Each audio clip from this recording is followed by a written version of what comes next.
Student, welcome to IP classes. मैं Vikas Soni IP आप सबका स्वागत करता हूं इस यूट्यूब के सेशन के अंदर।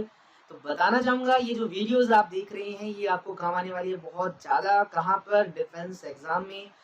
किसके लिए? फिजिक्स सब्जेक्ट के लिए। अगर आप तैयारी कर रहे हैं यूपीएससी एनडीए के लिए, अगर आप तैयारी कर रहे हैं एयरफोर्स के एग्जाम के लिए, या नेवी को अपना सपना बनाए बैठे हैं, या सीडीएस की तैयारी कर रहे हैं, या करंटली पढ़ रहे हैं 11th क्लास में, या होने वाले हैं 12th क्लास के अंदर, तो जी बता दूं आपको ये वीडियोस बहुत काम आने वाली हैं। सीट को पकड़ के बैठ जाइए, मोबाइल फोन को हाथ से गिरने मत दीजिएगा। ये वीडियोस आपको फिजिक्स फील करवाने वाला है मेरे साथ, विकास सोनी आईपी के साथ। तो चलिए जी वीडियो को करेंगे स्टार्ट। तो मैं बताना चाहूँ इस वीडियो से पहले हमने कंप्लीट किया था पोर्शन कौन सा? +1 क्लास यूनिट्स एंड मेजरमेंट्स का। उसके एमसीक्यू क्वेश्चन भी बड़े अच्छे से प्रैक्टिस कर लिए थे। तो जिन बच्चों ने भी वीडियोस को मिस कर दिया है तो ऊपर अगर आप देखेंगे आई बटन आपको मिल जाएगा, तो वहां से क्लिक करके आप उस वीडियोस तक पहुंच सकते हैं। यूनिट्स एंड मेजरमेंट को कंप्लीट करने के बाद हमने पढ़ा था, क्या पढ़ा था? हमने पढ़ा था वेक्टर्स के कंसेप्ट को। तो वेक्टर्स के एमसीक्यू क्वेश्चंस के साथ हमने वेक्टर्स को बड़ा डिटेल में पढ़ा था। तो कंटिन्यू करेंगे आज। नया कंसेप्ट हम काइनेमेटिक्स को पढ़ने जा रहे हैं, जिसको गतिकी भी कहा जाता है। क्या है ये काइनेमेटिक्स, क्यों पढ़ना है काइनेमेटिक्स को, ढेर सारी अच्छी अच्छी बातें करेंगे इन वीडियोस के अंदर। तो जो बच्चा इस चैनल पे नया आया है तो चैनल को कर दीजिए सब्सक्राइब। अगर वीडियो पसंद आए तो लास्ट में करना लाइक और दोस्तों को करना शेयर। तो चलिए एक बार सब बच्चे मुझे लिख के बता दीजिए क्या आप रेडी हैं इस वीडियो के लिए। तो हो जाए शुरुआत। लेट्स फायर, कमेंट में वर्ड लिख जाना चाहिए मुझे लेट्स फायर का। तो लेट्स फायर के साथ मैं आपको बताना चाहूंगा ये जो यूनिट्स है काइनेमेटिक्स का, तो इस यूनिट्स में हम पढ़ने क्या जा रहे हैं। देख लीजिए स्क्रीन पे आपको ढेर सारे बड़े अच्छे अच्छे टॉपिक्स दिख रहे होंगे। तो ये सारे के सारे काइनेमेटिक्स के अंदर आते हैं। अब आपने बहुत सारे बच्चों ने अगर एग्जाम ऑलरेडी दिया है कोई भी एनडीए का या फिर एयरफोर्स का, तो आप देखो जरा इन टॉपिक्स में से ऐसे बहुत सारे टॉपिक्स हैं जिन पे क्वेश्चन पूछा जाता है। तो मैं आपको बताना चाहूंगा कि इस यूनिट्स को मेनली हम दो पोर्शन में पढ़ेंगे। हम एक पढ़ेंगे motion in straight line, motion in straight line. हम स्ट्रेट लाइन मोशन को बड़ा डिटेल के अंदर पढ़ेंगे, ठीक है। और दूसरे पार्ट के अंदर हम पढ़ने जा रहे हैं मोशन इन प्लेन, यानी प्लेन वाला मोशन पढ़ेंगे। अच्छा ये होते क्या है इनको डिस्कस करेंगे, अभी चिंता मत कीजिएगा। तो मोशन इन स्ट्रेट लाइन जो पोर्शन रहता है उनके अंदर हम टॉपिक्स को कवर करेंगे। कौन से? सबसे पहले फील करेंगे कि सर रेस्ट ऑफ मोशन का कंसेप्ट क्या है, फ्रेम ऑफ रेफरेंस का कंसेप्ट, इससे जुड़े क्वेश्चन आए हुए हैं। मोशन के टाइप्स क्या है, हमारे आसपास के मोशन जो है, डिस्टेंस एंड डिस्प्लेसमेंट का कंसेप्ट, स्पीड क्या है, स्पीड के टाइप्स क्या है, क्वेश्चन वोश्चन सब प्रैक्टिस होने वाली है। वेलोसिटी और के टाइप्स की बात करेंगे। एक्सेलरेशन क्या है, एक्सेलरेटेड मोशन क्या है, इन मोशंस को समझने के लिए क्या इक्वेशंस भी हैं, उन इक्वेशंस का क्या फंडा है, जो 9th क्लास में सिखाई गई हैं। फिर से करेंगे, अच्छे से करेंगे with examples, with questions. Then बात करेंगे ग्राफ्स की, क्योंकि यार ग्राफ से एक आधा क्वेश्चन तो पक्का मिलता ही मिलता है। और फिर बात आती है मोशन इन प्लेन कंसेप्ट की। तो मोशन इन प्लेन के अंदर भी कुछ बेहतरीन टॉपिक्स हैं जिनमें सबसे ज़्यादा इंपॉर्टेंट रहता है आपका प्रोजेक्टाइल मोशन और सर्कुलर मोशन। आपने नाम सुने होंगे अगर आपने तैयारी करनी स्टार्ट की हो, तो इनको बड़े अच्छे से हम डिस्कस करेंगे। एंगुलर डिस्प्लेसमेंट का कंसेप्ट सीखेंगे, एंगुलर एक्सेलेरेशन का कंसेप्ट, सेंट्रीपिटल एक्सेलेरेशन यार बेहद इंपॉर्टेंट टॉपिक है। फिर इनकी भी इक्वेशंस ऑफ मोशन देखेंगे। तो इन टॉपिक्स को कवर करेंगे हम इस यूनिट्स के अंदर, जो कि है हमारा काइनेमेटिक्स। तो चलिए जी सर बहुत होगी, इंट्रो कर दीजिए स्टार्ट। तो मैं बताना चाहूंगा एक्चुअल में जो काइनेमेटिक्स है ये कहाँ से आया। तो भैया हमारा जो फिजिक्स सब्जेक्ट है, तो फिजिक्स कोई छोटा मोटा सब्जेक्ट नहीं है यार। इसका जो रेंज है ना बहुत बड़ा है। फिजिक्स में तो पूरे नेचर की स्टडी आ जाती है, नेचर के सभी फिनोमिना की स्टडी आ जाती है। तो हमने क्या किया, उन फिनोमिनास को हमने छांट लिया। उनमें से कुछ पर्टिकुलर फिनोमिना हमने कंसीडर किए। कौन से वाले? हमने एक ऐसे फिनोमिनाओं की लिस्ट बनाई जिनके अंदर जो ऑब्जेक्ट्स रहीं वो क्या रहीं, रेस्ट पे रहीं या मोशन में रहीं। तो हमने क्या कहा कि फिजिक्स का वो पार्ट, फिजिक्स की वो ब्रांच जिसके अंदर हमने स्टडी करनी है किनकी, ऑब्जेक्ट्स की, जो कि क्या है या तो एट रेस्ट पे हैं या फिर उनका मोशन हो रहा है। तो ऐसी ब्रांच को नाम दिया गया मैकेनिक्स। तो फिजिक्स का मेन ब्रांच है मैकेनिक्स, बड़ा बड़ा ब्रांच है ये मैकेनिक्स का। तो मैकेनिक्स के अंदर भी ढेर सारी चीजें हैं यार, ढेर सारी चीजें हैं। आसपास देखो तो चीजें मूव कर रही हैं, बहुत सारी चीजें रेस्ट पे। तो इसीलिए मैकेनिक्स के भी छोटे छोटे टुकड़े कर दिए, खटा खटा खटा करके 3 टुकड़े कर दिए। जो पहला टुकड़ा हिस्से में आया जिसका नाम रखा गया स्टैटिक्स, दूसरा हिस्सा आया जिसका नाम रखा गया काइनेमेटिक्स, और तीसरे का हिस्सा जो दिखा मुझे उसका नाम दिया गया डायनेमिक्स। अब ये स्टैटिक्स क्या है सर, काइनेमेटिक्स क्या है?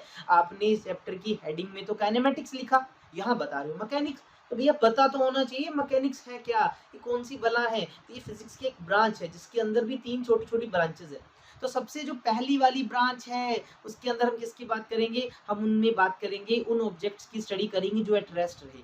सर रेस्ट वाला थोड़ी स्टडी करने, हम तो काइनेमेटिक्स को पढ़ेंगे। बिल्कुल हाँ, हमने तो पढ़ना है काइनेमेटिक्स को। तो क्या है भाई काइनेमेटिक्स, तो काइनेमेटिक्स स्टडी है उन ऑब्जेक्ट्स की, स्टडी है उन ऑब्जेक्ट्स की जो कर रहे हैं मोशन। लेकिन बबुआ ध्यान देना, हमने उसके मोशन का कारण नहीं जानना। कोई उससे पूछेगा नहीं भाई तू मूव क्यों कर रहा है, बस तू मोशन कर रहा है, अच्छी बात है। इतने डिस्टेंस पे गया, अच्छी बात है। इतनी स्पीड पे चल रहा है, अच्छी बात है। इतनी एक्सेलेरेशन है, बहुत अच्छी बात है। क्यों है ये सब, अरे इसको थोड़ी जानना है। अगर तुम मोशन की स्टडी करो और उसके कारण पे मत जाओ यार, तो ये क्वेश्चन तुम्हारा काइनेमेटिक्स के अंदर आता है। किसमें आता है, काइनेमेटिक्स में। इससे पीछे वाले जितने भी वो छोटे छोटे टॉपिक्स लिखे थे ना, वो सब काइनेमेटिक्स का हिस्सा है। ठीक है, चलिए जी, फिर आती है डायनेमिक्स की बारी। बोलते हैं यार मैं तो थोड़ा और अच्छे से सीखना चाहता हूँ, मुझे तो इसके पीछे डीप के कंसेप्ट तक जाना है, मुझे पता होना चाहिए ना कि जो मोशन हो रहा है वो क्यों हो रहा है। तो अगर आप क्या करो, ऑब्जेक्ट्स की स्टडी करते हो, उनके मोशन की स्टडी करते हो, लेकिन साथ साथ आप किसको भी स्टडी करते हो, उसका कारण क्या है, क्यों हो रहा है ऑब्जेक्ट का मोशन, चीजें नीचे क्यों गिर रही है। बिल्कुल आप बता सकते हो गिर रही है, इतना डिस्टेंस ट्रेवल किया, इतनी वेलोसिटी, इतनी एक्सेलेरेशन, और क्यों, क्योंकि सर अर्थ ने उसको अट्रैक्ट किया, अर्थ की ग्रेविटी ने उसको पुल किया अपनी ओर। एक ऑब्जेक्ट है, मैंने उसको पुश किया, वो मूव कर रहा है, तो मेरे पुश की वजह से। तो यानी यहाँ पर हम उनके कोज की बात करेंगे। तो इस कंसेप्ट के अंदर आप जरा मैं आपको थोड़ा सा बताना चाहूँ, फोर्स नाम का टॉपिक इसी के अंदर आता है, लीनियर मोमेंटम, इम्पल्स, ऐसे ढेर सारी चीजें जो कि कोज ऑफ मोशन के बारे में बताएं, वो सब डायनेमिक्स का हिस्सा है। यानी जैसे ही हम काइनेमेटिक्स का पोर्शन खत्म करेंगे, हम भागेंगे, गाड़ी को भगाएंगे किसकी तरफ, डायनेमिक्स की तरफ भगाएंगे। ठीक है जी, आपको पता लग गया कि हमारा वास्ता 2 से 3 वीडियोस के अंदर किसके साथ होने वाला है, काइनेमेटिक्स के साथ होने वाला है भैया। किसके साथ, काइनेमेटिक्स के साथ। तो काइनेमेटिक्स में एंटर करते ही मेरा सबसे पहला टॉपिक आता है, दैट इज रेफरेंस पॉइंट। भैया क्या है ये रेफरेंस पॉइंट, अगर मुझे स्टडी करना है ऑब्जेक्ट को, हमें उस ऑब्जेक्ट के बारे में बताना है कि वो रेस्ट पे है, वो मोशन में है, उसका मोशन कैसा है, तो मुझे जरूरत है किसकी, रेफरेंस पॉइंट की। ये रेफरेंस पॉइंट क्या है भाई, तो चलिए जी एक छोटा सा सिनेरियो देखिए जी, एक सिनेरियो देखिए। यहाँ पर एक कोई गैस स्टेशन है, यहाँ पर मेरा घर है, सुंदर सा घर है, प्यारा सा घर है, छोटा सा घर है, साथ में ही है स्कूल जहाँ मैं पढ़ाता हूँ। तो मैंने क्या करना है, मुझे कहा गया सर, मेरे एक बच्चा फोन करते कि सर आप फिलहाल कहाँ हो, तो मैं तो गाड़ी लेके यहाँ पर खड़ा था, मैं बोल रहा हूँ भैया कहाँ खड़ा हूँ। तो मैं उस बच्चे को क्या बोलूँ कि मेरी जो एग्जैक्ट पोजीशन क्या है, तो मैं उसको क्या बोलूँ कि मैं 5 मील दूर हूँ। बताओ, क्या मुझे बताना पड़ेगा ना कि मैं कहाँ पर, कैसे बताओगे, या तो तुम क्या करोगे, इस गैस स्टेशन के अकॉर्डिंग देखोगे, बोलूंगा कि भैया मैं गैस स्टेशन के बिल्कुल पास में खड़ा हूँ। या फिर मैं ऐसे बोल सकता हूँ यार मैं घर से लगभग 5 मील दूर हूँ। या फिर मैं ऐसे भी बता सकता हूँ कि मैं स्कूल से लेट अस सपोज 7 माइल दूर हूँ। तो यानी अगर मुझे मेरी पोजीशन को स्पेसिफाई करना है, तो मुझे चूज करना पड़ेगा एक ऐसा लोकेशन जिसका मैं दूसरों को बता सकूं, और उसी लोकेशन को तुम क्या बोलते हो, रेफरेंस पॉइंट बोलते हो। क्या बोलते हो भैया, रेफरेंस पॉइंट। तो क्या होता है रेफरेंस पॉइंट, तो रेफरेंस पॉइंट वो पॉइंट है, ये क्या है, वो पॉइंट है या वो लोकेशन है। क्या है, लोकेशन है, जहां से आप क्या बता सकते हो, विच हेल्प्स टू क्या क्या किस में हेल्प करता है मुझे बताओ, to describe the position of any object, the position of any object. ठीक है भाई, किसी भी ऑब्जेक्ट की पोजीशन को बताने के लिए। अब रेफरेंस पॉइंट आप पे डिपेंड करते हैं, किसी को भी बना सकते हो। जरूरी है मैं बताऊं गैस स्टेशन के पास हूँ, मैं तो ये भी बता सकता हूँ कि मैं घर से नॉर्थ साइड की तरफ इतनी दूर हूँ, या मैं स्कूल से नॉर्थ साउथ में इतनी दूर हूँ, है ना। बता सकते हो, किसी का भी यूज कर सकते हो। बस फर्क क्या पड़ जाएगा, फर्क पोजीशन का पड़ेगा। क्योंकि अगर गैस स्टेशन को तुमने रेफरेंस पॉइंट बनाया, तो तुम बता सकते हो यार मैं तो वहीं पर हूँ, मेरा डिस्टेंस 0 है, मेरी पोजीशन 0 है उससे। अगर आपने घर को रेफरेंस पॉइंट बताया, तो भी आपको थोड़ा सा डिस्टेंस बताना पड़ जाएगा। स्कूल को बनाया तो भी बताना पड़ जाएगा। आपकी फ्रीडम है, रेफरेंस पॉइंट किसी को भी बनाओ। ठीक है जी, चलिए जी अगला कंसेप्ट इस चैप्टर के अंदर घुसते ही हमें पता लगा कि जी रेस्ट वर्ड का एक्चुअल मीनिंग क्या है, और दूसरा हमारा जो मोशन वर्ड है उसका एक्चुअल मीनिंग क्या है। कब कहा जाता है कि ऑब्जेक्ट रेस्ट पे है, कब कहा जाता है कि ऑब्जेक्ट मोशन के अंदर है। बड़ा ही सिंपल सा, बड़ा ही मजेदार कंसेप्ट है यार, इसको फील करना, क्योंकि बेसिक चीजों को क्लियर करते जाओगे, आगे सीढ़ियां चढ़ते जाओगे, सफलता दूर नहीं है भाई। तो रेस्ट होता क्या है, अगर मैं तुम्हें बोलूं एक छोटा सा एग्जाम्पल लेके, देखिए भाई ये एक बंदा, नाम रख दिया मैंने इसका क्या, बबुआ। क्या नाम रखा, ये मेरा बबुआ है भाई, सुनना जरा ध्यान से। ये बबुआ जी एक पार्क में बैठे हैं, टहल रहे थे, थक गए बेचारे, यहाँ पर बैठ गए, यहाँ पर बैठ के, और पास में यहाँ से एक निकल रही है सड़क, मैं यहाँ से निकाल देता हूँ। देखो भैया एक यहाँ से निकल रही है सड़क, ठीक है, एक रोड है, और रोड है तो भैया भीड़ भाड़ तो व्हीकल्स तो मूव करेंगे। तो मान लीजिए यहाँ पर कोई एक ऐसे व्हीकल है, वो मूव कर रहा है, मैं ऐसे रफली सा बना देता हूँ, ठीक है भाई। तो ये हमारा कोई व्हीकल है, कोई कार मान लो, कोई ट्रक मान लो, कोई बस मान लो। उसके अंदर, उस कार के अंदर, मेरी बात को ध्यान से सुनना, उस कार के अंदर एक आदमी खड़ा हुआ है ऐसे। कार के अंदर तो नहीं खड़े हो सकते भाई, ये बस है भैया, बस के अंदर एक आदमी खड़ा हुआ है, उसका नाम रखा मैंने टिंकू। क्या नाम रखा भैया मैंने, टिंकू। तो ये जो टिंकू है, ये बस के अंदर खड़ा है, ठीक है, और बस क्या कर रही है, मूव कर रही है इधर की तरफ। ये बबुआ यहाँ पर सीट पे बैठा है। इतने में बबुआ का दोस्त आया, और बबुआ का दोस्त इसके साथ में यहाँ बगल के अंदर इस तरह से बैठ गया। बबुआ का दोस्त जो है ना, टांगे दो ही है भैया, ध्यान रखना, ठीक है ना। बबुआ का दोस्त क्या है, उसके पास आके बैठ गया। इसका नाम क्या है, चिंटू। क्या नाम है, चिंटू। तो मैंने चिंटू से एक सवाल पूछा, भैया चिंटू तू बबुआ के पास बैठा है? बोलता हाँ जी सर, बिल्कुल बबुआ के पास बैठा हूँ। तो ये घड़ी के अंदर टाइम बता। तो बोलते सर टाइम तो हो गया 11 बजे। तो ठीक है, 11 बजे बबुआ कहाँ है? वो मेरे पास में बैठा है। अब थोड़ी देर बाद मैंने पूछा कितना टाइम हुआ? बोले 11 बज के 2 मिनट हो गए सर। और बबुआ बबुआ अभी भी मेरे पास बैठा है। फिर थोड़ी देर बाद मैंने पिंटू से पूछा कि टाइम क्या हुआ? बोलते सर 11 बज के 10 मिनट हो गए। बबुआ बबुआ अभी भी मेरे साथ बैठे। तो मुझे तुम बताओ कि अगर मैं चिंटू से पूछ रहा हूँ, तो मैंने जब चिंटू को रेफरेंस पॉइंट बनाया, तो मुझे बताओ बबुआ क्या अपनी पोजीशन चेंज कर रहा है? बोले सर नहीं कर रहा, बबुआ वहीं का वहीं है। और ध्यान देना, अगर कोई ऑब्जेक्ट अपनी पोजीशन चेंज ना करे, किसके रिस्पेक्ट में, किसी दूसरे के रिस्पेक्ट में, तो हम बोलेंगे कि वो है एट रेस्ट। वो क्या है, एट रेस्ट। तो मैं यहाँ लिखना चाहूंगा एक छोटा सा डेफिनेशन भाई, क्या क्या होता है ऑब्जेक्ट एट रेस्ट, ठीक है ना। ऑब्जेक्ट रेस्ट पे कब होगा?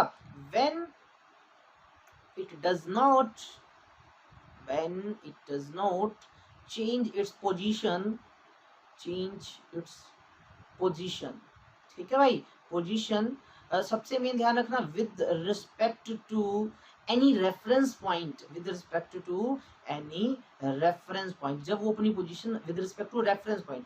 अब मैंने ये वर्ड क्यों लिखा with respect to reference point भैया, ये इसी का तो सारा लॉजिक है। अब सेम क्वेश्चन मैंने टिंकू से पूछा, भैया टिंकू जब तेरी बस यहाँ से एंटर की थी, तो बबुआ तेरे को वहां बैठा दिखा था? सर बिल्कुल दिख रहा था। बबुआ मान लीजिए मेरे से यहाँ से ठीक 20 मीटर की दूरी पे था, बस जब आगे चली, थोड़ी देर बाद बस यहाँ पर चलेगी, अब शायद बबुआ का जो डिस्टेंस है वो 25 मीटर हो गया। जैसे जैसे बस आगे चल रही है, मुझे बताओ क्या टिंकू से लगातार बबुआ की पोजीशन चेंज हो रही है? बिल्कुल हाँ। तो टिंकू के अकॉर्डिंग बबुआ तो अपनी पोजीशन चेंज कर रहा है। तो अगर बबुआ अपनी पोजीशन चेंज कर रहा है, तो यानी वो क्या कहलाएगा, वो मोशन में कहलाएगा। तो मैं क्या लिखूं कि व्हेन, ठीक है, व्हेन एनी ऑब्जेक्ट क्या करे, चेंजेस, व्हेन ऑब्जेक्ट क्या करे, changes its position, position with respect to reference point, any reference point, ठीक है ना। ये मेन है क्या, क्योंकि ये सारा का सारा सीन जो है ना, ये रेफरेंस पॉइंट का है। जब मैंने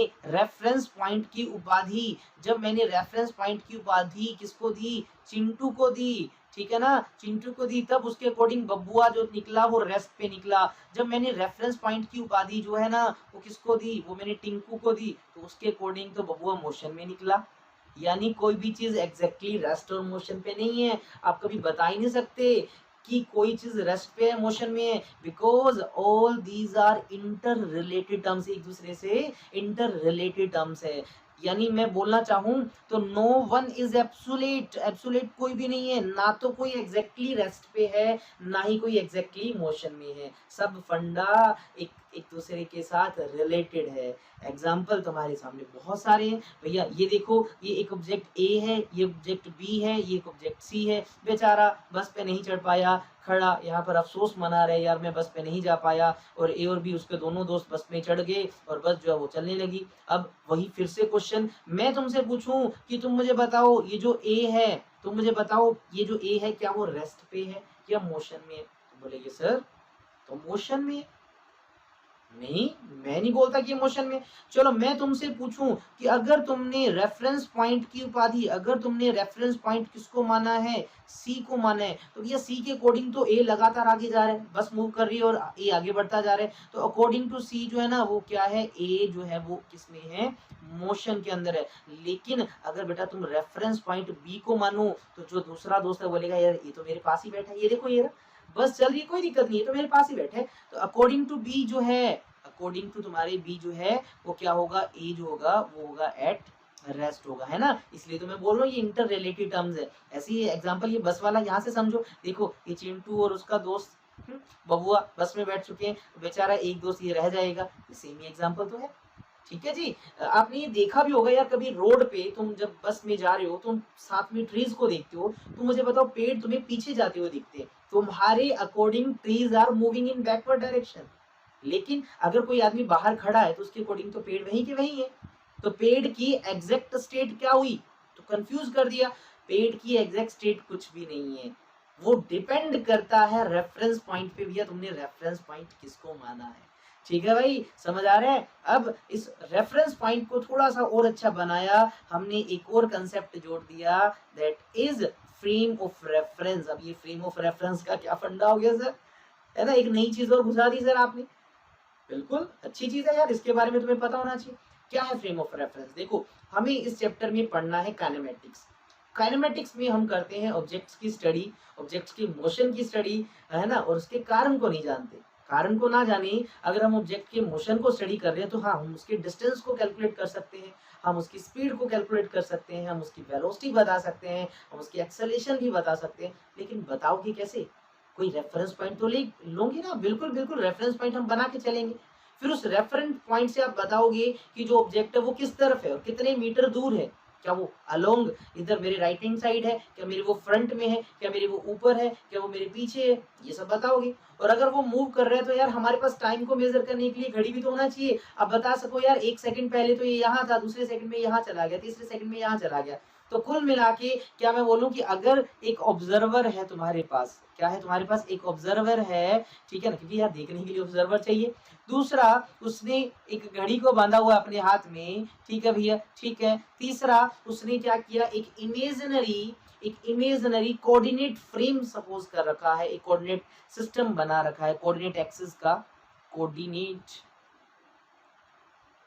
फ्रेम बोल देता हूं मैं। तो इन तीनों के कॉम्बिनेशन से, मेरी बात को ध्यान से सुनना, observer having a clock, having a watch, ठीक है, plus having a coordinate frame, तो इन तीनों के कॉम्बिनेशन से वो क्या कर पाएगा, देखो अगर ये तीनों का कॉम्बिनेशन हो गया ना, तो अब क्या वो कर सकता है, वो डिस्क्राइब कर सकता है, क्या कर सकता है, डिस्क्राइब कर सकता है एनी मोशन, किसी भी ऑब्जेक्ट के मोशन को वो डिस्क्राइब कर सकता है। तो इन तीनों के कॉम्बिनेशन को ही हमने क्या नाम दिया, फ्रेम ऑफ रेफरेंस। क्या नाम दिया भैया हमने, फ्रेम ऑफ रेफरेंस, ठीक है। अब कोऑर्डिनेट फ्रेम समझे, कोऑर्डिनेट फ्रेम आप जैसे मैथमेटिक्स में पढ़ते हो यार, जनरली क्या होता है, आप इस तरह से तीन म्यूचुअली परपेंडिकुलर लाइंस बनाते हैं, एक का नाम एक्स एक्सिस रखते हो, एक का नाम वाई एक्सिस रखते हो भैया, एक का नाम जेड एक्सिस रखते हो, उन्हीं के अकॉर्डिंग बताते हो आप। और मैं एक खास बात बताना चाहूँ, जब भी तुम किसी ऑब्जेक्ट के मोशन को स्टडी कर रहे हो तो तुम्हारा फ्रीडम रहता है कि तुम कहीं पर भी कोऑर्डिनेट फ्रेम को अज्यूम कर सकते हो, किसी भी तरह का बना सकते हो, कोई फर्क नहीं पड़ेगा, जस्ट पोजीशन चेंज हो जाएगी, है ना, बाकी सब चीजें सही मिलेंगी। अभी जो फ्रेम ऑफ रेफरेंस जो है क्या था, फ्रेम ऑफ रेफरेंस की हेल्प से हम मोशन को बड़ा अच्छे से स्टडी कर पाते हैं। तो इसके टाइप्स भी होते हैं, बिल्कुल हाँ, फ्रेम ऑफ रेफरेंस दो तरह का होता है। पहला जो टाइप है उसको कहा जाता है इनर्शियल फ्रेम ऑफ रेफरेंस, क्या कहा जाता है, इनर्शियल फ्रेम ऑफ रेफरेंस। जो दूसरा रहता है उसको कहा जाता है non inertial frame of reference. हालांकि इनके और भी नाम होते हैं, उनको भी जस्ट मैं पढ़ाऊंगा। मैं बताना चाहूंगा इनर्शियल से ज्यादा नॉन इनर्शियल ज्यादा इंपॉर्टेंट है, ये ज्यादा इंपॉर्टेंट है कैसे, थोड़ी देर में सब कुछ क्लियर होने वाला है यार, एक बार में ही थोड़ी सब सीखना है।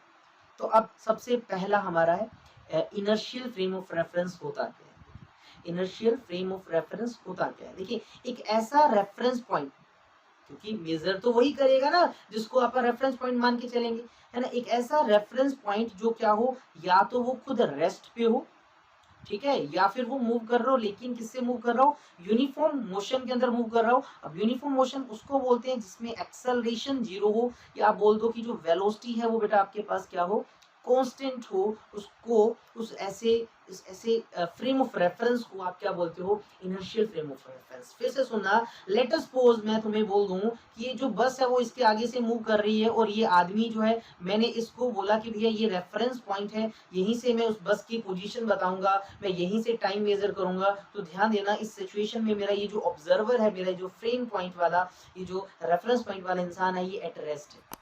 क्या है, एट रेस्ट मैंने ले रखा है। हालांकि देखो एब्सोल्यूट तो कुछ भी नहीं है, मैं आपको बता दूं, ठीक है, ये रेस्ट पे और इसके अकॉर्डिंग हम मेजरमेंट कर रहे हैं, तो इसको इनर्शियल फ्रेम ऑफ रेफरेंस बोल सकते हैं। दूसरी खास बात कि इनर्शियल फ्रेम ऑफ रेफरेंस जो है वो न्यूटन्स लॉज ऑफ मोशन को ओबे करता है, यानी न्यूटन्स के जो लॉज ऑफ मोशन है, न्यूटन का first law, second law, third law, वो यहाँ पर एप्लीकेबल है, यहाँ पर तुम लगा सकते हो उन लॉज को बड़े अच्छे से। तीसरा, अब देखिए अभी भी मैंने बताया कि ये कांस्टेंट वेलोसिटी वाला है, यानी एक्सेलरेशन जीरो है इस केस में, इसीलिए इसका एक और नाम रखा गया, क्या, विदाउट एक्सेलरेशन वाला, जिसको बोल दो unaccelerated. Unaccelerated frame of reference भी इसी को कहा जाता है। न्यूटोनियन फ्रेम ऑफ रेफरेंस भी इसी को बोला, क्योंकि न्यूटन्स के लॉज को ये ओबे कर रहा है। और कभी कभी इसको गैलीलियन फ्रेम ऑफ रेफरेंस भी कहा जाता है, क्योंकि न्यूटन से बहुत पहले गैलीलियो ने भी बहुत सारी चीजें बताई थी। न्यूटन के जो लॉज है वो गैलीलियो से ही इंस्पायर्ड होकर बने थे, ठीक है, इसीलिए इसको गैलीलियन फ्रेम ऑफ रेफरेंस भी कहा जाता है। और रियलिटी के अंदर आपको बताना चाहूँ, रियलिटी में कोई भी फ्रेम ऑफ रेफरेंस ऐसा नहीं है जो इनर्शियल हो, कभी एग्जिस्ट नहीं करता। फिर भी हम डेली लाइफ के अंदर कुछ छोटे मोटे मान सकते हैं यार, जहाँ पर हम कुछ चीजों को नेग्लेक्ट कर दें, तो बोल सकते हो कि अगर एक लिफ्ट है वो रुकी हुई है, आप उसको फ्रेम ऑफ रेफरेंस मान सकते हो। एक car straight line straight road पे मूव कर रही है विद कांस्टेंट स्पीड, आप उसको भी मान सकते हो, ठीक है ना, जस्ट इमेजिनेशन के तौर पे आप उनको मान सकते हो। चलिए जी, अब आता है हमारा बेहतरीन वाला मेन, ध्यान देना, इसके अंदर फील आने वाला आपको थोड़ी देर के अंदर, क्या, non inertial frame of reference. Non inertial frame of reference क्या, देखिए, ऐसा फ्रेम ऑफ रेफरेंस, ऐसा फ्रेम ऑफ रेफरेंस यानी ऐसा रेफरेंस पॉइंट जो खुद मूव कर रहा हो, और साथ में उसकी जो स्पीड, उसकी जो वेलोसिटी है वो क्या हो रही हो, वो हो रही हो चेंज, यानी उसके अंदर कुछ एक्सेलरेशन हो। इसीलिए तो इसको बोला एक्सेलरेटेड फ्रेम ऑफ रेफरेंस। क्यों बोला एक्सेलरेटेड फ्रेम ऑफ रेफरेंस, क्योंकि इसमें एक्सेलरेशन जो है ना भाई वो जीरो नहीं है, कुछ ना कुछ इसका वैल्यू होता है। और ये न्यूटन के लॉज को भी ओबे नहीं करता, यहाँ न्यूटन के लॉज प्रॉपर्ली ओबे नहीं होते। अब एग्जांपल सुनो, देखिए इसकी एक बड़ी खास बात पता लगेगी। अब एक कार है, वो ऐसे सर्कुलर पाथ पे मूव कर रही है, जरा ध्यान देना, एक कार है वो ऐसे सर्कुलर पाथ पे मूव कर रही है। क्या, मुझे तुम बताओ, इस सिचुएशन में कार जब यहाँ पर है तो इस जगह इसके अंदर एक आदमी बैठा है, तो उसकी जो नजर होगी वो एकदम सीधी इस तरफ होगी, है ना। आप इसको क्या मानो, वेलोसिटी का डायरेक्शन। तो जब कार यहाँ पर है तो वेलोसिटी का डायरेक्शन ये है। थोड़ी देर बाद जो कार है ना, वो देखो यहाँ पर पहुंच जाती है, इस तरह से जो कार है वो यहाँ पर पहुंच गई। तो अब जो ड्राइवर है वो कहाँ देख पाएगा, वो सीधा देखेगा, it mean direction of velocity become this, ये वेलोसिटी होगी, डायरेक्शन होगी वेलोसिटी की। थोड़ी देर बाद कार जब यहाँ पहुंच जाएगी तो वेलोसिटी का डायरेक्शन है वो कुछ इस तरह से हो जाएगा। तो मुझे बताओ कि कार के सर्कुलर मोशन के दौरान क्या हर टाइम ड्राइवर कुछ अलग जगह पे देख रहा होगा, बिल्कुल हाँ यार, हर जगह पे डायरेक्शन जो है ना वेलोसिटी का वो बदल रहा है, और डायरेक्शन बदल गया तो वेलोसिटी बदला, वेलोसिटी बदला तो एक्सेलरेशन है, एक्सेलरेशन है तो कौन सा फ्रेम ऑफ रेफरेंस हुआ भैया, तब हुआ non inertial frame of reference, ठीक है। ये हुआ इसका पहला एग्जांपल। यानी मुझसे ये भी समझ आया कि हमारी धरती माता जो है ना, अर्थ, वो भी तो रोटेट कर रही है, वो भी तो घूम रही है सन के अराउंड भी और अपने एक्सिस पे भी, तो यानी उसके अंदर भी non inertial frame of reference हुआ, बिल्कुल हाँ, अर्थ भी एक non inertial frame of reference है।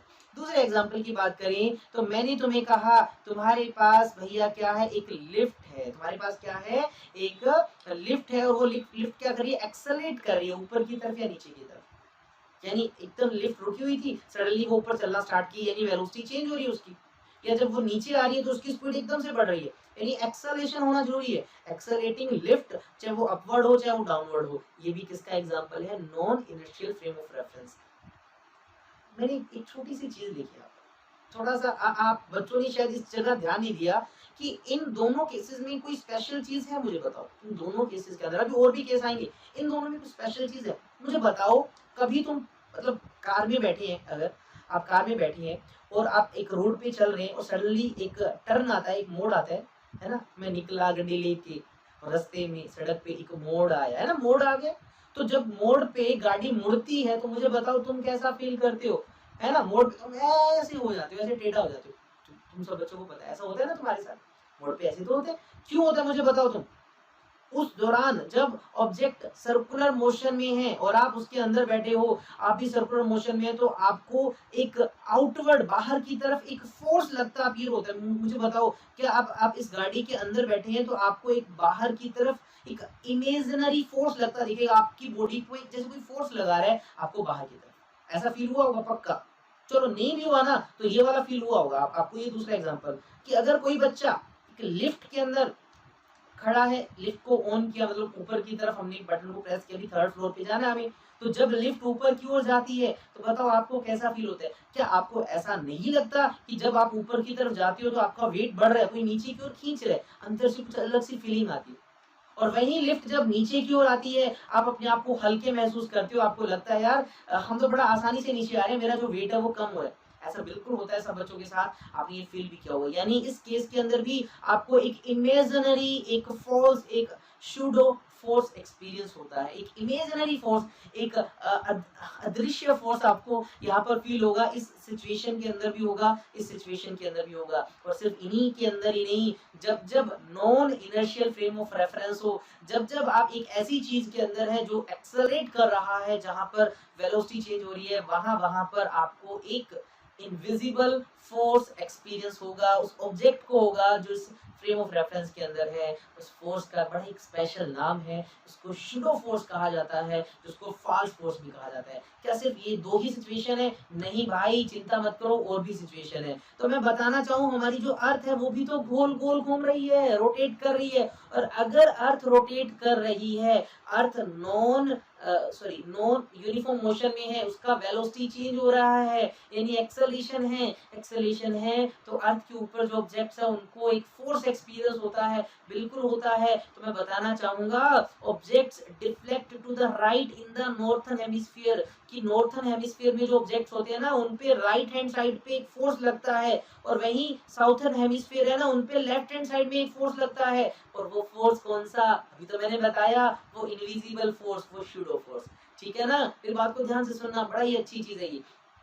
और एग्जांपल सुनो, एक एग्जांपल और देखो, एक ट्रेन है, देखिए नीचे वाला डायग्राम अगर आप देख पा रहे हो तो एक ट्रेन दिख रही होगी आप, उस ट्रेन के अंदर एक आदमी है, उसके हाथ में एक बॉल था, उसने बॉल को ऐसे जस्ट नीचे रख दिया, यहाँ पर नीचे रख दिया बॉल को, ठीक है, यहाँ पर इस जगह पे। अब ट्रेन चल रही है, बॉल उसके फ्लोर पे पड़ी है, बॉल भी लगातार मूव कर रही है, मतलब जितनी स्पीड ट्रेन की उतनी बॉल की। सडनली ट्रेन ने ब्रेक लगाया रुकने के लिए, और इस बॉल का क्या मुझे बताओ, जैसे ही ट्रेन ब्रेक लगाएगी, ये जो बॉल है ये वहां रुकी नहीं रहेगी, ये आगे की तरफ मूव कर जाएगी। क्यों ऐसा हो रहा है? जो बॉल है उस पे किसी ने ऐसा फोर्स लगा दिया कि वो आगे चलेगी, एक इनविजिबल फोर्स लगा बॉल पे, जिसकी वजह से उसके साथ ऐसा हुआ। एक झूला, मैरी गो राउंड, यार सब बच्चों ने शायद इसको एक्सपीरियंस किया हो कि आप जब झूले में बैठे हो, जैसे ही आपका झूला इस तरह से नीचे आता है ना, और आप मान लीजिए इसके अंदर बैठे हो, आप अपने आप को हल्का महसूस करते हो। वहीं जब झूला ऊपर की तरफ जाता है, मान लीजिए आप यहाँ पर हो, आपका पोर्शन ऊपर जा रहा है, तो आप अपने आप को हैवी फील करते हो। ये बिकॉज ऑफ इमेजिनरी फोर्स। क्यों? क्योंकि आपका मोशन सर्कुलर है, जो कि एक्सेलरेटेड मोशन है, और एक्सेलरेटेड मोशन में एक इमेजिनरी फोर्स तो भैया लगेगा ही लगेगा, जिसका नाम मैंने अभी बताया, शूडो फोर्स बोल देते हैं, फॉल्स फोर्स भी उसको बोल दिया जाता है। ठीक है, ये बड़ा ही इंपॉर्टेंट चीज है, ध्यान देना, ये इंपॉर्टेंट स्लाइड है। क्या?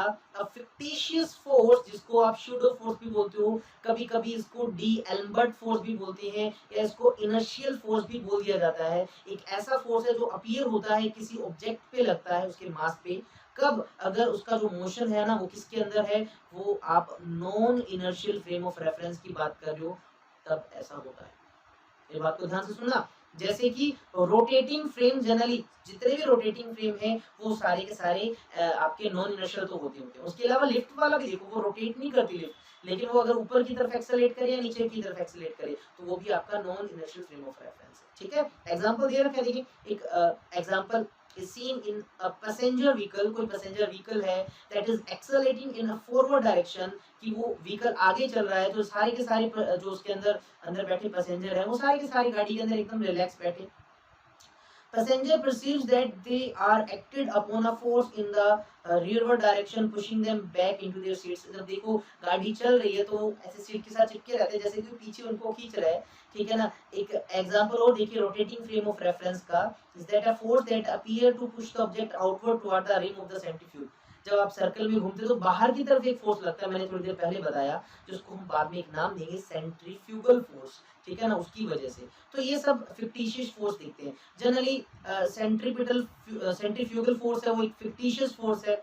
दूसरा कोरियस फोर्स, जैसे अर्थ जब रोटेट करता है ना तो उस इमेजिनरी फोर्स को हमने नाम दे दिया क्या, कोरियस फोर्स। इस पे क्वेश्चन आया हुआ डिफेंस एग्जाम में, तभी ये मैं स्लाइड लेके आया, अदरवाइज इसको चाहते तो मिस कर देते हैं, बहुत जगह इसको स्किप भी कर दिया जाता है, लेकिन मैं बताऊं इस पे क्वेश्चन आए हुए हैं प्रीवियस एग्जाम में, इसलिए हम इसको कर रहे हैं।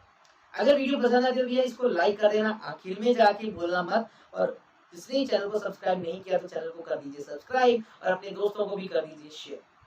तो चलिए जी बढ़ते हैं, गाड़ी को रुकने नहीं देना यार, मोशन में आ चुके हैं, अब तो हम रेस्ट पे नहीं रहे, हमारा मोशन हो रहा है, किसी रेफरेंस पॉइंट के अकॉर्डिंग हम अपनी पोजीशन को चेंज कर रहे हैं। तो अगर पोजीशन को चेंज कर रहे हैं तो चलिए जी मुझे बता दो कि मोशन के टाइप्स कौन से होते हैं। तो मोशन के टाइप ढेर सारे होते हैं। अगर मैं बात करूं on the basis of path की मोशन का पाथ कैसा है, तो जनरली हम डिफाइन करते हैं कर्वी लीनियर मोशन, कर्व में होने वाला। प्रोजेक्टाइल मोशन भी बताऊंगा, वन बाय वन एक्सप्लेन करूंगा, ठीक है। जैसे ये फाउंटेन का मोशन देखो यार, ऑसिलेटरी मोशन बच्चे का झूलना, कभी आगे कभी पीछे झूला झूलना, है ना। रोटेशनल मोशन अपने ही एक्सिस पे घूमना, लट्टू घूम रहा है, अर्थ घूमती है अपने एक्सिस पे, शक्तिमान घूमता है, शक्तिमान, ठीक है। फ्री फॉल वाला छलांग लगा दिया, पत्थर को फेंका। सर्कुलर मोशन किसी दूसरे ऑब्जेक्ट के अराउंड घूमना, किसी और एक्सिस के अराउंड घूमना, जैसे कि अर्थ घूमता है, जैसे कि इलेक्ट्रॉन घूमता है। तो ढेर सारी बातें वन बाय वन करते हैं। चलिए जी बढ़ते हैं हमारे सबसे पहले वाले पे, जिसका मैंने नाम रखा, मैंने नहीं रखा भाई, ठीक है, नाम रखा गया लीनियर मोशन। अब नाम से देखें मोशन वो भी लीनियर वाला, लाइन वाला। लाइन तो हमेशा सीधी होती है, तो यानी आपको बोल दिया जाए कि अगर एक ऑब्जेक्ट जो है वो मूव करता है अलोंग अ स्ट्रेट पाथ, उसका जो रास्ता है वो एकदम से सीधा हो, ऐसे मोशन को हम लीनियर मोशन बोलते हैं। जैसे कि ये गाड़ी है, अगर ट्रैक एकदम से सीधा है तो ये गाड़ी भी सीधी सीधी सी ट्रैक पे जाएगी। 100 मीटर की रेस की बात करें तो जो एथलेटिक वाले जो लोग होते हैं, रेसर वाले हैं, तो वो भागते हैं एकदम से सीधा सा जल्दी से 100 मीटर को क्रॉस करने के लिए। इनका मोशन भी ऑलमोस्ट स्ट्रेट लाइन के अंदर ही हम मानते हैं, ये भी लीनियर मोशन हुआ। अब एक और देख लीजिए यार, अगर एक हाईवे है, ऐसे लेन्स बनी हुई है, कहा गया तेरे को पहली लेन में चलना है, तेरे को दूसरी में चलना है, तो इनका जो मोशन होगा वही, वो भी कौन सा होगा, स्ट्रेट लाइन। और इस तरह से आपने बॉलिंग बॉल भी देखा होगा, है ना, गिराते हैं हम सामने, वो जो 10 रखे होते हैं जितने भी, तो आप बॉल को फेंकते हो, वो सीधी जाती है, उनसे टकराती है, तो बॉल का उतना मोशन भी स्ट्रेट लाइन मोशन होता है। तो ये इस तरह की मोशन जो सीधे हो उनको लीनियर मोशन बोलेंगे। इवन अगर आप किसी चीज को ऊपर से गिरा हो, वो एकदम से नीचे सीधा गिरती है फ्री फॉल के दौरान, वो भी लीनियर मोशन के अंदर ही आता है। बस फ्री फॉल नाम क्यों दिया, क्योंकि उसके पीछे एक लॉजिक है। क्या थोड़ी देर में बात करेंगे, है ना, थोड़ी देर क्या आएगी।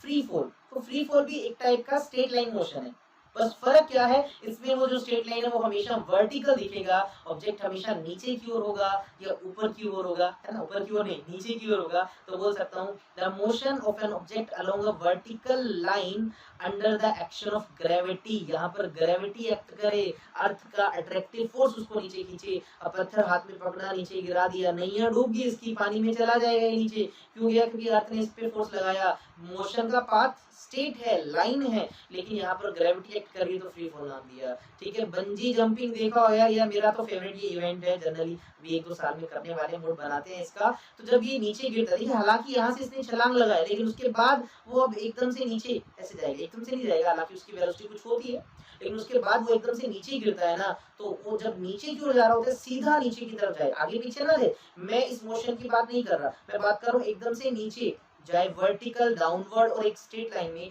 उसको फ्री फॉल कहा जाता है, ठीक है। अब देखिए एक आदमी पहाड़ी से कूद गया, तो इस टाइम ये मूव कर रहा है, ये एकदम स्ट्रेट लाइन में under the effect of gravity है, धरती माता पुकार रही है, आजा, बहुत देर होगी तेरे को ऊपर, नीचे आजा, मुझ में समा जा। तो ये आपका फ्री फॉल का एग्जांपल है। पानी की टूटी कई बार बंद करना भूल जाते हैं, तो टपक टपक टपक पानी बहता रहता है, गिरता रहता है, पानी की बूंद बूंद नीचे गिरती है। ग्रेविटी इसको भी बुलाती है, धरती माँ इसको पुकारती है, आजा, मेरे को बड़ी पानी की जरूरत है, बड़ा मैं सूखती जा रही हूँ यार, ये इंसान जो है ना बहुत निर्दयी है, पानी तो इतना यूज करते हैं, इतना वेस्ट करते हैं, मेरे में कमी होगी तो किसी बहाने से पानी आ जाए।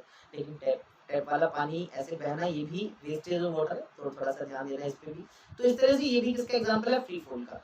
दैट अब अगली अगली की बात करें, कर्वी लीनियर मोशन। देखो यार, कर्वी लीनियर, लीनियर मतलब लाइन, लेकिन लाइन के आगे एक वर्ड आ गया कर्व, सीधी लाइन नहीं है, टेढ़ी मेढ़ी लाइन हो, इस तरह का मोशन जिसमें ऑब्जेक्ट जो हो कर्व्ड पाथ पे मूव करे, इसको कर्वी लीनियर मोशन कहा जाता है। जैसे यार इस सड़क को देखो, पहाड़ों पर इस तरह की सड़क बड़ी अच्छी लगती है। अब जब आप एक राइड पे जाते हो, जैसे ज्यादातर बॉयज का जो ड्रीम होता है वो लेह लद्दाख में बुलेट बाइक पे जाना होता है ना, ज्यादातर बच्चे 99% लड़के ये सोचते हैं कि यार हम एक दिन जाएंगे, चाहे वो जा ना पाए।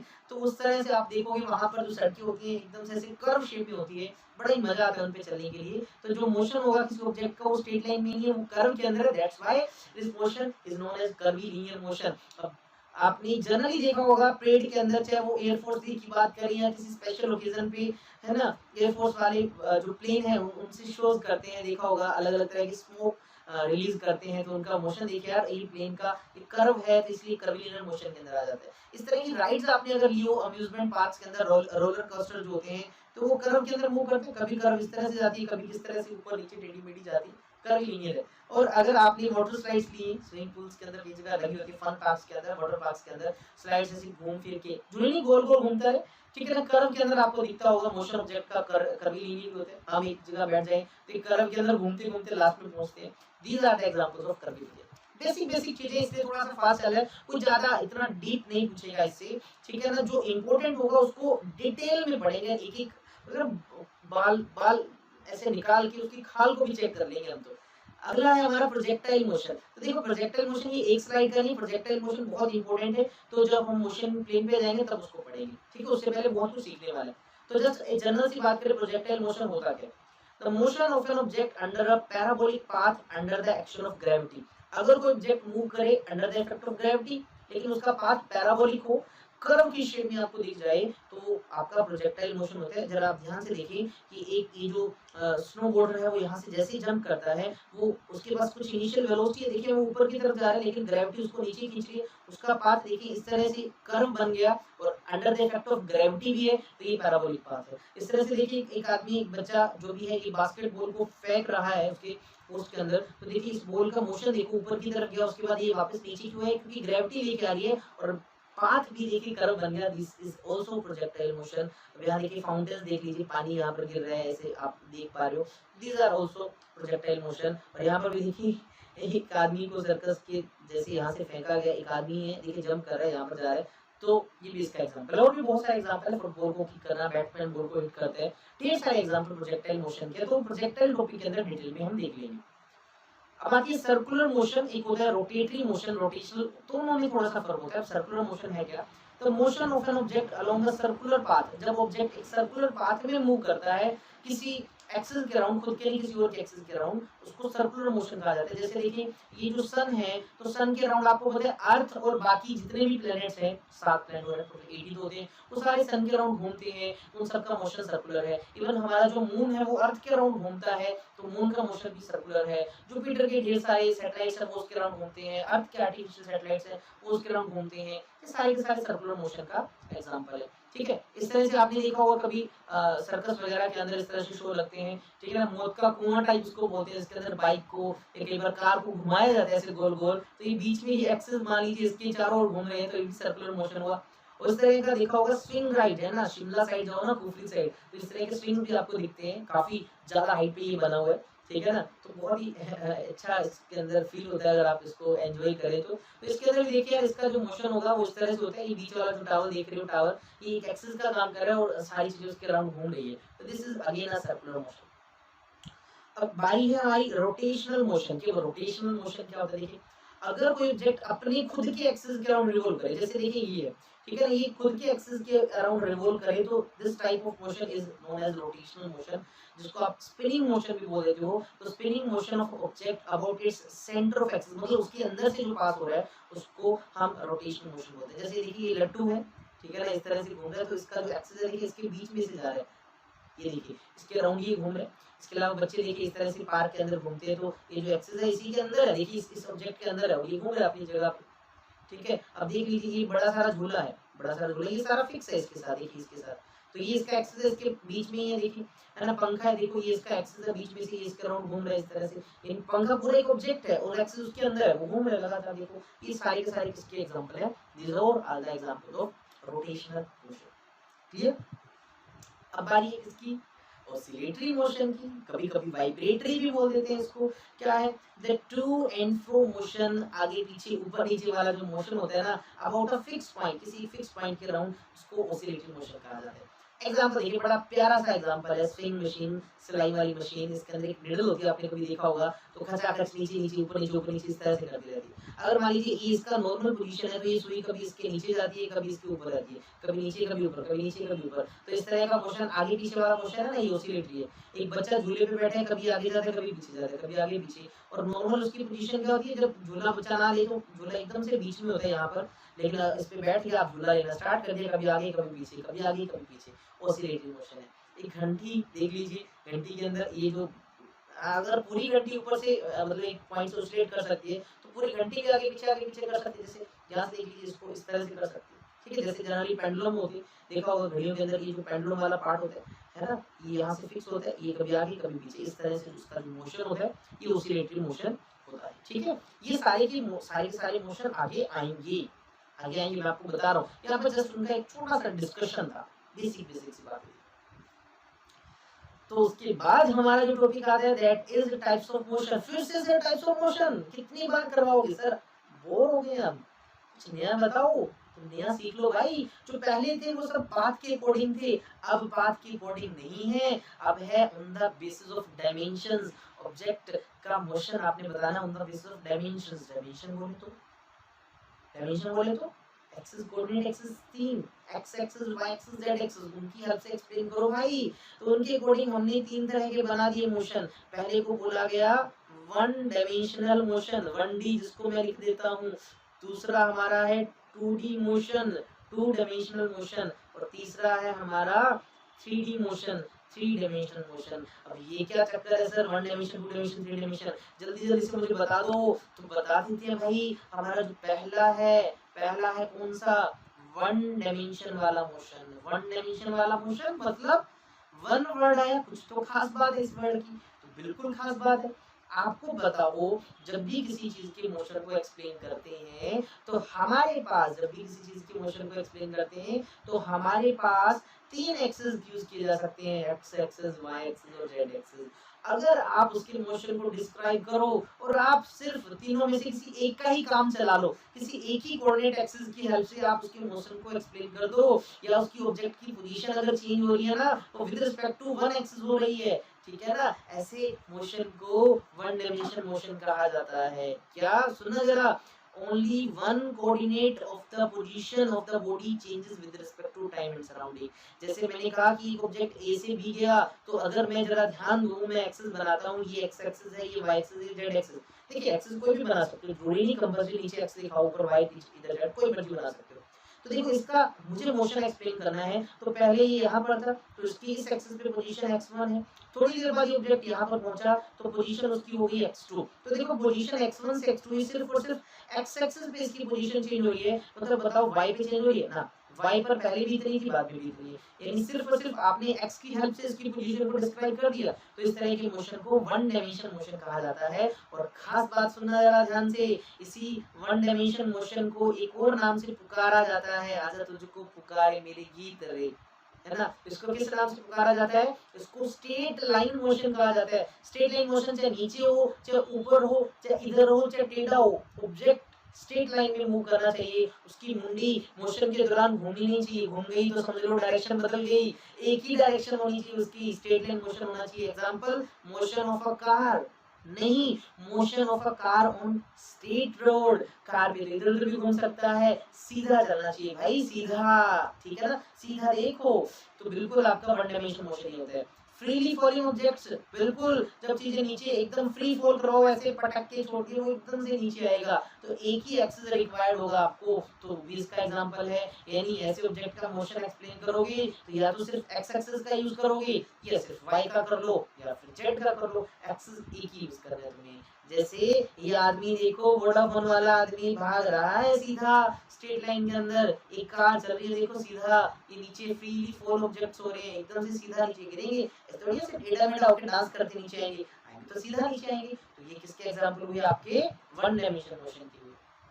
अब आई दूसरे पे, दूसरा बोले तो two dimension motion. Two dimension motion में टू वर्ड का मीनिंग, टू वर्ड का मीनिंग मतलब अब एक नहीं, दो दो कोऑर्डिनेट्स की जरूरत पड़ेगी। ऐसा मोशन जिसमें आपको ऑब्जेक्ट की पोजीशन को डिस्क्राइब करने के लिए एक नहीं दो दो एक्सिस की रिक्वायरमेंट पड़ जाए, दो दो कोऑर्डिनेट्स चेंज होते हैं with respect to time and surrounding, उसको आप मोशन कौन सा बोलते हो, टू डायमेंशन मोशन। एक और नाम है भाई इसका, बड़ा इंपॉर्टेंट नाम है इसका, मोशन इन प्लेन। यानी इस चैप्टर में पहले हम मोशन 1D वाला पढ़ने वाले हैं, स्ट्रेट लाइन वाला, उसके बाद हम चलेंगे किसके अंदर, मोशन इन प्लेन में चलेंगे, टू डायमेंशन की बात करेंगे। पहले इसको एग्जांपल से सुनो।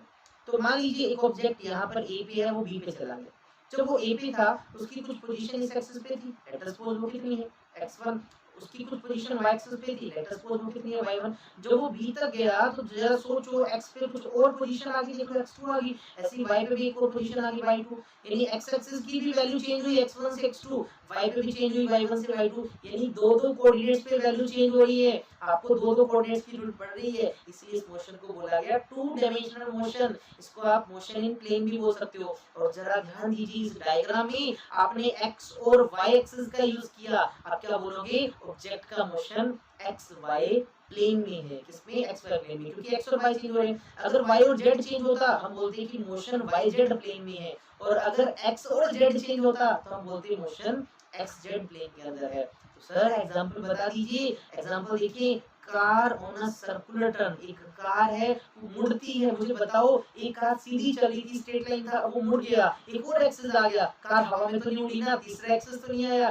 तो वो किसका एग्जांपल, आपका टू डायमेंशन का। यानी सर्कुलर मोशन जो होते हैं ना, सर्कुलर मोशन वो 2D मोशन के एग्जांपल होते हैं, ठीक है ना, इसलिए देखा सर्कुलर मोशन, ये इंपॉर्टेंट है, circular motion are two dimension motion.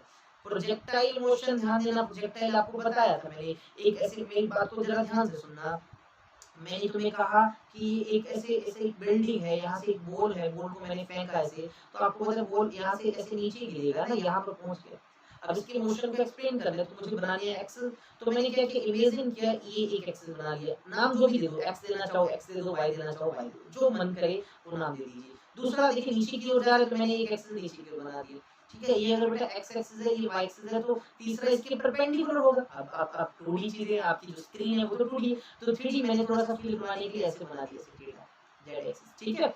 अब मुझे बताओ ये जो बॉल आ रही है ये क्या कर रही है, देखिए यहाँ पर थी स्टार्टिंग में, कुछ देर बाद यहाँ पर चलेगी, यानी एक्स पे भी कुछ पोजीशन है उसकी, वाई पे भी कुछ पोजीशन है, थोड़ी देर बाद वो यहाँ पर पहुंचा, एक्स पे भी चेंज हुआ, वाई पे भी चेंज हुआ, यानी सिर्फ और एक्स और वाई की जरूरत है, जेड पे तो चेंज नहीं हुआ। एक बॉल इस तरह से जाती है, ऐसे नीचे गिरती है, मेरी बात को ध्यान से सुनना, वो इधर तो नहीं जाएगी, वो इधर तो नहीं जाएगी, तीसरा एक्सिस तो आएगा नहीं, यानी सिर्फ दो ही एक्सिस चाहिए, इसलिए ये किसकी कैटेगरी के अंदर आता है, 2D, ठीक है। Motion of a man on a ground, देखिए एक आदमी है इधर उधर घूम रहे पार्क के अंदर, फोन पे बातें लगा पता नहीं किसके साथ, कभी इधर जाता है कभी इधर जाता है कभी इधर जाता है, तो मोशन उसका ऐसे टेढ़ा मेढ़ा किधर भी हो सकता है। लेकिन इन सब मोशन को जरा ध्यान से सुनना, एक्सप्लेन करना है, तो मैंने ग्राउंड पे ये एक्स एक्सिस बनाया, ये वाई एक्सिस बनाया, और तीसरा जेड एक्सिस इस ग्राउंड के ऊपर एक खंभा लगा दिया, मान लीजिए ये ऐसे दिखा रहा हूं, ठीक है, ये खंभा है, मान लीजिए पोल बना दिया, तो ये आपका एक्स एक्सिस हुआ, ये आपका वाई एक्सिस हुआ, और जो खंभा हुआ जेड एक्सिस। अब मुझे बताओ आदमी मूव कर रहा है वो तो सिर्फ एक्स और वाई प्लेन पे ही घूम रहे, जेड एक्सिस की तो रिक्वायरमेंट नहीं है।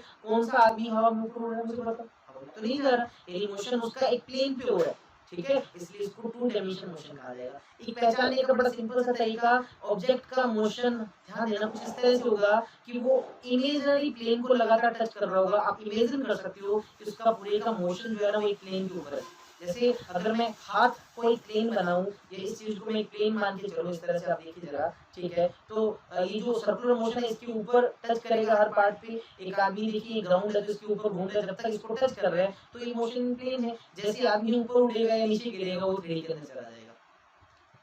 चलिए अगला हमारा जो है that is three dimensional motion. अब नाम में आ गया थ्री, तो थ्री समझ गए होंगे क्या, एक ऐसा मोशन जिसको एक्सप्लेन करने के लिए तीन तीन कोऑर्डिनेट्स की जरूरत पड़े। सर तीन तीन बोले तो सारे के सारे, एक्स की भी जरूरत पड़े, वाई की भी जरूरत पड़े और जेड की भी जरूरत पड़े। ऐसी मोशन को तुम थ्री डायमेंशनल मोशन बोलते हो। इसको कहा जाता है मोशन इन स्पेस। क्या कहा जाता है, मोशन इन स्पेस। 1D को बोला था motion in straight line, 2D को बोला था मोशन इन प्लेन, और 3D को बोला मोशन इन स्पेस। तीनों के तीनों आपको कोऑर्डिनेट्स की रिक्वायरमेंट है। जैसे कि एक काइट हवा में उड़ रहा है तो किधर भी जा सकता है, एक इंसेक्ट उड़ रहा है वो भी किधर भी जा सकता है। या आप डायग्राम में देखिए, एक ऑब्जेक्ट यहाँ पर था ए पे, वो बी पे चला गया। इसके मोशन को एक्सप्लेन करने के लिए देखिए मुझे एक्स एक्सिस पे इसकी पोजीशन दिखानी पड़ी, वाई पे भी दिखानी पड़ी, जेड पे भी दिखानी पड़ी। कुछ देर बाद वो बी पे आ गया तो देखो एक्स में भी कुछ चेंज आया, x1 से x2 होगा, है ना। वाई पे भी कुछ चेंज हुआ, y1 से y2 हुआ, ऐसे ही z1 से z2 हुआ। तीनों ही कोऑर्डिनेट्स की रिक्वायरमेंट पड़ी मुझे, इसलिए इसको मोशन इन स्पेस या फिर थ्री डायमेंशनल मोशन कहा जाता है। ठीक है, ये इतना ज्यादा हम नहीं पढ़ेंगे। हमारे सिलेबस की अगर मैं बात करूं तो मोशन इन वन डायमेंशन और मोशन इन टू डायमेंशन को डिटेल में पढ़ेंगे। जो चैप्टर्स के जो टॉपिक्स हैं वो सारे के सारे उसी से रिलेटेड होंगे। ठीक है, तो आज की वीडियो को यही विराम देंगे, तो बाकी वीडियोस कंटिन्यू करेंगे। आपको लगातार वीडियोस मिलती रहेंगी। पिछले 5-6 दिन से आपको वीडियो नहीं मिल पाई, उसके लिए मैं सॉरी चाहूँगा, लेकिन अब से आपको रेगुलर वीडियोस लगातार मिलती रहेंगी। अगर आपको ये वीडियो पसंद आती है तो इसको लाइक करना मत भूलना, चैनल को भी सब्सक्राइब कर दीजिए अगर कर रहे हैं तो बहुत अच्छी बात है, और वीडियो को अपने दोस्तों तक भी शेयर कर देना। और बाकी की वीडियोस अगर आप देखना चाहते हैं, एनडीए के प्रीवियस क्वेश्चन करना चाहते हैं, +1 +2 रिलेटेड मटेरियल्स के वीडियोस देखना चाहते हैं, तो आप डिस्क्रिप्शन बॉक्स में देखिए, आपको सभी मिल जाएंगी। और भी किसी तरह की क्वेरी हो तो बिल्कुल आप कमेंट कर सकते हैं। तो आज की वीडियो में यहीं तक विदा देते हैं, मिलेंगे कल अगली वीडियो के साथ। तब तक स्टे सेफ, स्टे हैप्पी। जय हिंद, जय भारत।